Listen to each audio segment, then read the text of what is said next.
Hello, and welcome to City View, where we give you an inside view at the City of Columbia. I'm your host, Leshia Utsey.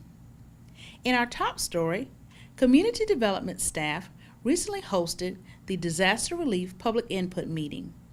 During this meeting, citizens were asked to share their input and their thoughts about how disaster recovery funds can be used to improve the community. We're here today for the second input meeting for the city's Community Development Block Grant Disaster Recovery Action Plan, which is a part of the HUD process for the action plan preparation before it's submitted and final to HUD in order to basically let HUD know how the city is requesting to use the funds that have been allocated to the City of Columbia for unmet needs as associated specifically with the October flooding and storms. So in this case, what we're looking for is just input on, we have a draft of our action plan. It is to be submitted to HUD September 20th. So what we're looking for now is, this is the final public input session meeting where we will get input from the public in terms of what we have in the plan thus far, in terms of what they are also identifying as their unmet needs as it relates to their specific impact from the flood. And since we're talking about improving the community, Councilman Sam Davis recently hosted a meeting to discuss North Main Street improvements and the streetscape project. The meeting was attended by staff from utilities and engineering, and they shared updates about how improvements are planned and a timeline for those projects. It's a information session for the community and businesses. They're about to get started on the completion of the streetscape project, and the purpose is to really answer any questions the community might have regarding the movement of the construction, and also, for example, want to make sure that as the construction moves, we don't hinder any businesses in the area. Very delicate. You want to make sure that customers can have ingress and egress to do business, and just kind of give them information. Also, the length of the project. This will complete the streetscaping. There will be no start and stops like we did in the past. Money's in the bank, and so they will go from where they left off to the completion. Well, of course, it's time for back to school, and most students have already returned. It's also time for the city to unveil a new kid-friendly cookbook. Recently, Mayor Steve Benjamin, Councilwoman Tamika Isaac Devine, and officials from Adventure Children's Museum gathered together to unveil the new kid-friendly cookbook, Fit for a Kid. We decided to come up with a Let's Move cookbook, which we are unveiling today. Just a few details about the cookbook. The cookbook features 13 recipes that are healthy choices for meals and snacks. There are also nutrition tips and fitness tips throughout the book. And also, we have available in the book blank pages that children, as they come up with their own recipes, which we know sometimes with their creativity they can add their own recipes to the book. So this certainly can be a go-to resource for families for healthy recipes for meals and snacks.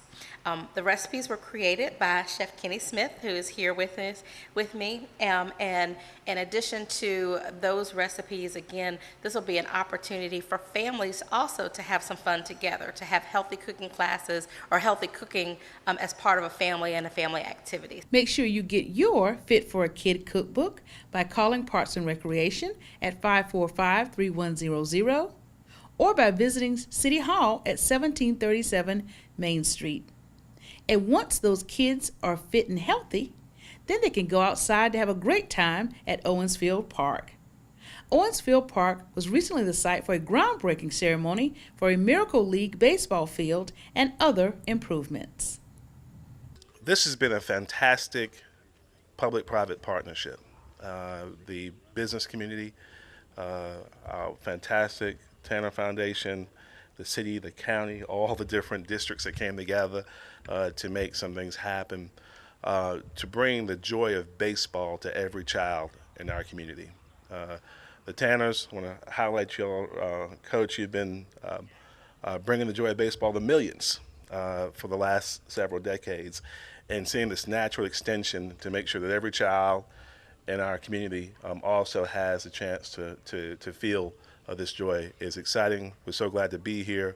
I do want to make a personal personal point of privilege to thank Councilman Badura and also Councilman Rose. But Mo at the city's been championing this for quite some time and pushing, and wouldn't stop until it got done. So thank you all for being here. It's an exciting day. Let's enjoy it together, and we're waiting to see the fruits of everyone's labors. God bless you. And speaking of getting outside, there's a great way for adults to get outside and have some physical activity as well, and that's working in your garden. Parks and Recreation has recently kicked off a series of gardening workshops for locals. I have a garden with the city at the Earlwood Park location, and was on the internet and saw where they were having a workshop today. This was my first year gardening, and I just wanted to get more information about what I was doing, and I'm enjoying it, and I got a lot of information today. I'm in a learning phase, and so I'm definitely going to be looking up the seminars and attending more seminars in the future. A lot of information was given today, and I'm just excited about it. Even though it's still hot outside, Mayor Steve Benjamin, Chief William Skip Holbrook, and Chief Aubrey D. Jenkins found a way to cool off. They all three volunteered for the dunking booth as a way to raise money for breast cancer awareness. Tonight, I'm wearing my pink in honor of breast cancer awareness. Every year, the entire city and the Midlands comes together to raise money for breast cancer research, and also to support Bosom Buddies, a wonderful organization that provides support to primarily ladies, but all citizens who are fighting and surviving against breast cancer. So I'm here tonight, gonna sacrifice my body to get soaking wet in honor of survivors and those who've lost the battle, but raising money to support the cause. Well, that looks like everybody had a great time at Spirit Communications Park, and it was all for a worthy cause. Well, that closes our show, and we thank you for watching. But as we close, we show you some other fun footage from the Summer Celebration of Water, which was recently held at Riverfront Park. It was a free, family-friendly event that focused on ways to not only be safe on the water, but also enjoy the water. Again, thank you for watching City View for your inside view of the City of Columbia. Stay tuned to City TV for all the latest news and updates, and visit our website, columbiasc.net, and our social media platforms. Again, we say goodbye and leave you with some beautiful footage and views of Riverfront Park and the Summer Celebration of Water.